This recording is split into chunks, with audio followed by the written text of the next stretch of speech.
Hi friends, എല്ലാവർക്കും സുഖമാണല്ലോ. എല്ലാവർക്കും സുഖം വിശ്വസിക്കുന്നു. ഇന്ന് നമുക്കൊരു വെറൈറ്റി ടേസ്റ്റിൽ ഒരു ഞണ്ട് പെപ്പർ ഫ്രൈ ഉണ്ടാക്കിയാലോ. അപ്പോൾ നമുക്ക് അതെങ്ങനെ ഉണ്ടാക്കുന്നതെന്ന് നോക്കാം. അതിനു മുമ്പായിട്ട് എന്റെ കൂട്ടുകാർ ആദ്യമായിട്ടാണ് എന്റെ വീഡിയോ ചാനൽ കാണുന്നതെന്നുണ്ടെങ്കിൽ പ്ലീസ് എല്ലാവരും എന്റെ ചാനൽ സബ്സ്ക്രൈബ് ചെയ്യണം കേട്ടോ. സബ്സ്ക്രൈബ് ചെയ്യണം, അതുപോലെ തന്നെ ബെല്ലൈക്കൻ പ്രസ് ചെയ്തിട്ട് ഓൾന്ന് കൊടുത്താലേ ഞാൻ ഡെയിലി ഇടുന്ന വീഡിയോ നോട്ടിഫിക്കേഷൻ കിട്ടത്തുള്ളൂ. അപ്പോൾ നമുക്ക് അതെങ്ങനെ ഉണ്ടാക്കുന്നത്, അതിന് വേണ്ടുന്ന സാധനങ്ങൾ എന്തൊക്കെയാണെന്ന് നോക്കാം. മിക്സിയുടെ ജാർ എടുത്ത് ഇതിലേക്ക് ഒരു 7-10 ചെറിയ ഉള്ളി, 3/4 ടീസ്പൂൺ പെരിഞ്ജീരകം, അതിന്റെ കൂടെ ഒരു 3/4 ടീസ്പൂൺ ജീരകം. ഇനി ഇതിലൊരല്പം വെള്ളം ഒഴിച്ച് നന്നായിട്ടൊന്ന് അരച്ചോണ്ട് വരട്ടെ. അപ്പോൾ അത് അരച്ചോണ്ട് വന്നു. ഇനി ഇത് വിടിരിക്കട്ടെ. അത് ഈ പാൻ അടപ്പ് വെച്ച് പാൻ നന്നായി ചൂടായി ഇതിലേക്ക് നമുക്കൊരു 2 ടേബിൾ സ്പൂൺ എണ്ണ ഒഴിച്ചു കൊടുക്കാം. എണ്ണ നന്നായി ചൂടാകുമ്പോൾ ഇതിലേക്ക് വലിയൊരു സവാള ചെറുതായിട്ട് അരിഞ്ഞത്, അതിൻ്റെ കൂടെ കുറച്ച് കറിവേപ്പില, അതിൻ്റെ കൂടെ 1 ടീസ്പൂൺ ഇഞ്ചി വെളുത്തുള്ളി പേസ്റ്റ്.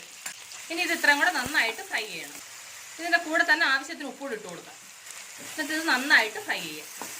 ഇപ്പോൾ സവാള നന്നായിട്ട് ഫ്രൈ ആയിട്ടുണ്ട്. ഇനി നമുക്ക് ഇതിലേക്ക് മസാല ചേർത്ത് കൊടുക്കാം. എനിക്ക് 1 ടീസ്പൂൺ മുളക് പൊടി, 1/4 ടീസ്പൂൺ മഞ്ഞൾപ്പൊടി, 1 ടീസ്പൂൺ മല്ലിപ്പൊടി.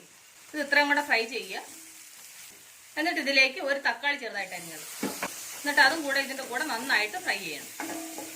ഇപ്പോൾ തക്കാളി നന്നായിട്ട് ഫ്രൈ ആയിട്ടുണ്ട്. ഇതിലേക്ക് നമുക്ക് അന്നേരം അരച്ച് വെച്ച മസാല ഉണ്ടല്ലോ, അത് ഇതിലേക്ക് ചേർത്ത് കൊടുക്കും. ഇനി ഇതിൻ്റെ പച്ചമണം എല്ലാം പോയിട്ട് നന്നായിട്ടൊന്ന് ഫ്രൈ ആവും. അപ്പോൾ ഈ മസാല നന്നായിട്ടൊന്ന് ഫ്രൈ ആവും. അപ്പോൾ മസാല നന്നായിട്ട് ഫ്രൈ ആയിട്ടുണ്ട്.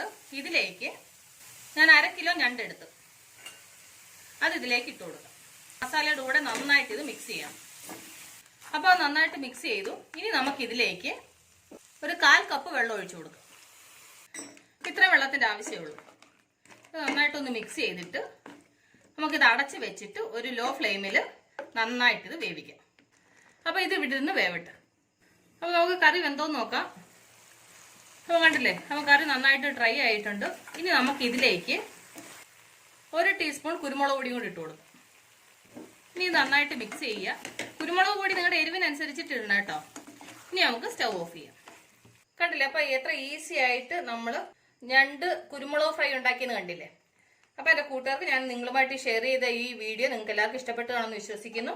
നിങ്ങളെല്ലാവരും ട്രൈ ചെയ്യണം കേട്ടോ. നിങ്ങളെല്ലാവരും ട്രൈ ചെയ്യണം. ട്രൈ ചെയ്ത് നിങ്ങൾക്ക് ഇഷ്ടപ്പെട്ടാൽ നിങ്ങളുടെ ഫ്രണ്ട്സിന് ഷെയർ ചെയ്യുക, ലൈക്ക് ചെയ്യുക, വാല്യുബിൾ കമൻറ്റ്സ് ഇടുക.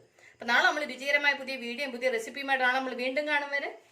ബൈ.